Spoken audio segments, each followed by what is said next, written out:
Ibinalik ng Sandigan Bayan sa Ombudsman ang kasong pandarambong laban kay Congresswoman Gloria Arroyo. Kaya wala pa itong mailalabas na arrest warrant laban sa dating Pangulo. Kaya naman si Congresswoman Arroyo malayang nakapaglibot sa Pampanga sa gitna ng kanyang iniindang sakit. Nakatutok doon live si Julius Segovia. Julius? Mel, hindi na muna maglalabas ng arrest warrant ng Sandigan Bayan 1st Division laban kay dating Pangulong Gloria Macapagal Arroyo kaugnay sa kanyang kasong plunder. Ito'y matapos ng pagbigyan ng Sandigan Bayan ng mosyon ng kampo ni Arroyo na isuspende muna ang pagdinig ng kasong plunder. Ibinalik din ng Sandigan Bayan sa Ombudsman ang kaso para sa reinvestigation at hanggat nasa Ombudsman pa ito, hindi muna maglalabas ng arrest warrant ang Sandigan Bayan. Pero mananatili raw in effect ang whole departure order na inilabas laban sa dating Pangulo. Samantala, dito na muna magpapalipas ng gabi si Ginang Arroyo sa kanyang bahay sa Lubao, Pampanga matapos ang mahabang araw na pag-ikot kasama na nga ang muling pagbisita sa kanyang mga kabalen. Nagmistulang kampanya ang muling pagbisita ni dating Pangulo at ngayon Pampanga 2nd District Representative Gloria Arroyo sa bayan ng Porac. Mula VMMC, sa Babosacan Elementary School siya dumiretso. Magiliw na nakipagkamay si Arroyo sa mga nag-abang na lokal na opisyal at mga residente. We love Gloria.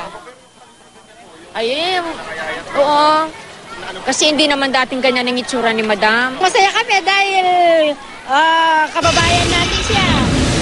At saka salamat na lang nakapunta sa bayan namin. Bukod sa mga karatula ng pagbati at pagmamahal, sinalubong din ang kongresista ng mga estudyanteng tumugtog pa ng lyre and drum. Sa kanyang pagbisita, inikot din ni Arroyo ang gusaling kanyang ipinatayo noong siya'y presidente pa.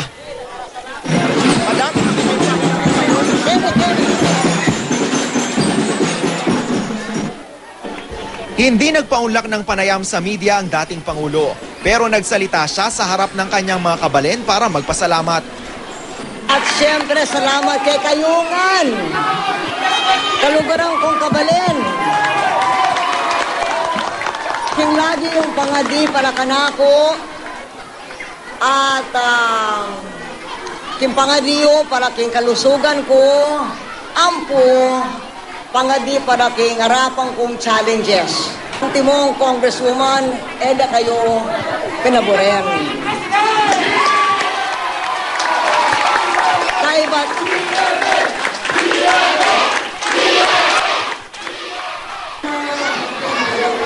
Di rin niya pinalampas ang pagkakataon na magsalita hinggil sa pagpayag ng Pasay RTC na makapagpiyansa siya sa kasong electoral sabotage.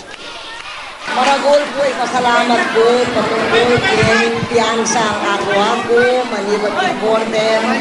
Bakit ng ating pandita ko hostisya, keniking bansa tamo.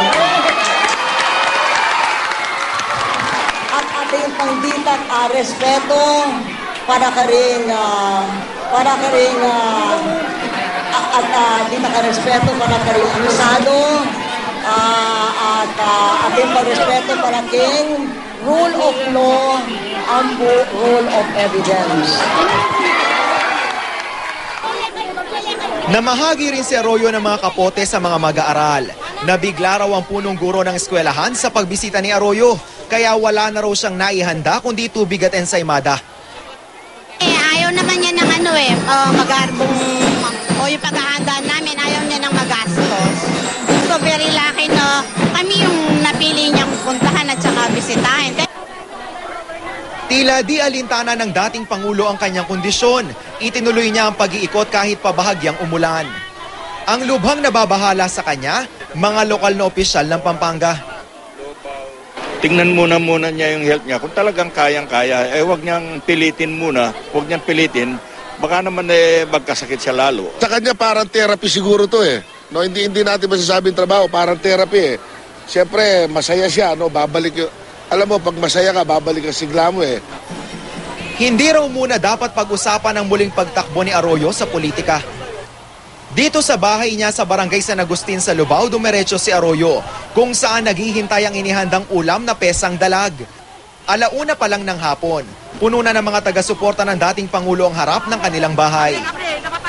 Isang misa naman Mel ang isasagawa rito sa Lubao, Pampanga bukas na umaga bago tumulak si Ginang Arroyo sa kanyang bayan naman sa Guagua para bisitahin din ang kanyang mga kabalen doon. At yan muna ang latest mula pa rin dito sa Pampanga. Balik sa iyo, Mel. Julius, may balita ba kung kailan magpupunta ang dating Pangulo sa kanyang opisina sa Batasang Pambansa? Julius? Actually, Mel, mukhang ang focus ng dating Pangulo talagang rondahin muna yung mga bayan na nasasakop niya dito sa 2nd District ng Pampanga. Kanina tinanong natin yung mga lokal na opisyal ng Pampanga at para nga sa kanila, hanggat maaari, wag daw sanang bumalik muna yung dating Pangulo sa trabaho dahil nga yung kalusugan muna sana yung pagtuunan ng pansin, Mel. Maraming salamat sa iyo, Julius Segovia.